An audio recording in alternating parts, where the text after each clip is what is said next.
खुलुमबाय गोजोन फुंबिलिनि गासैबो बड'लेण्ड बुब्लिनि अनसायगिरिफोरखौ बरायग्रोबाय। दिनै 9 मे बृहस्पतिबारनि फानजामुथिखौ फरायथिनो लादों आं उदांस्रि मोसाहारिया। फानजामुथिनि गिबियाव दं मेष राशि। माबा मोनसे खोथाखौ लाना सोरजोंबा फान्दाय जानो हागौ, सांग्रां जाना थानाया मोजां। वृष राशि।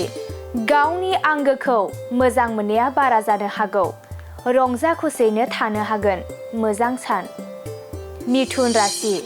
माबा मोनसे जाहोननि थाखाय सोरजोंबा सोमोन्दो नागारलायनो हागौ, सावस्रिया जोबोरैनो गाज्रि जागोन। कर्कट राशि।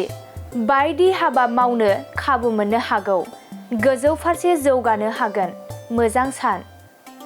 सिंह राशि। गुन गोनां हाबा मावना बान्था मोननो हागौ, साननायफोरा जाफुंगोन, गोसोआ रंजाखांगोन। कन्या राशि। नंखाय बाथ्रानि थाखायनो बांसाव जानो हागौ, गुबुना मेगन सागोन, गाज्रि सान। तुला राशि। जाथि खुरमाजों सोमोन्दो नागारलायनो हागौ, बरादा जोबोरैनो गाज्रि जागोन। वृश्चिक राशि। अनलायना थानो हागोन, नखराव सुखु गोजोना फैगोन, मोजां सान। धनु राशि। सिमां नुनाय थांखिया फेलें जानो हागौ, गोसोखौ जोबोरैनो दुखु मोनगोन, गाज्रि सान। मकर राशि।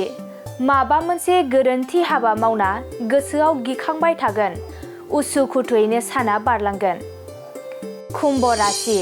मावनो लानाय थांखियाव आन्दायनांनो हागौ, सानै हयै हाबा मावनाया गाहाम जागोन। मीन राशि। माबा मोनसे हाबा मावनायाव थुलुंगानाय मोनगोन, मोजां सान। दिनै सानसेनि राशि फरायथिनायाबो एसेनोसै। आसा खालामो नोंथांनि दिनैनि साना मोजाङै मोजां थांगोन, बेखौ बड'लेण्ड बुब्लि नखरनिफ्राय मिजिंथिबाय। गोजोन्थों। मोनसे गोजोनथाव खौरां। नोंथाङा नोंथांनि न'खौ समायना रमायना जोंख्लाब माख्लाब खालामनो गोसो दं नामा?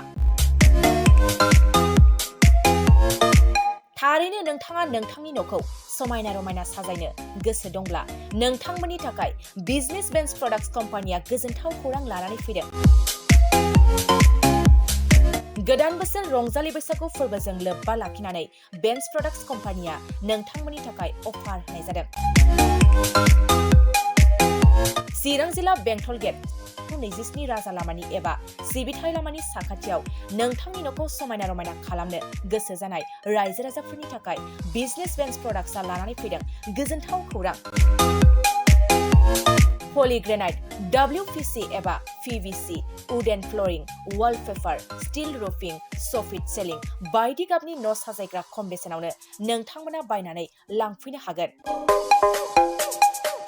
बेनि अनगायैबो नोंथाङा गोबां बाथ्रा मिथिनो थाखाय नैबे 8474015053 जानबुं नम्बरनि गेजेरजों नोंथाङा फन खालामनानै मिथिनो हागोन।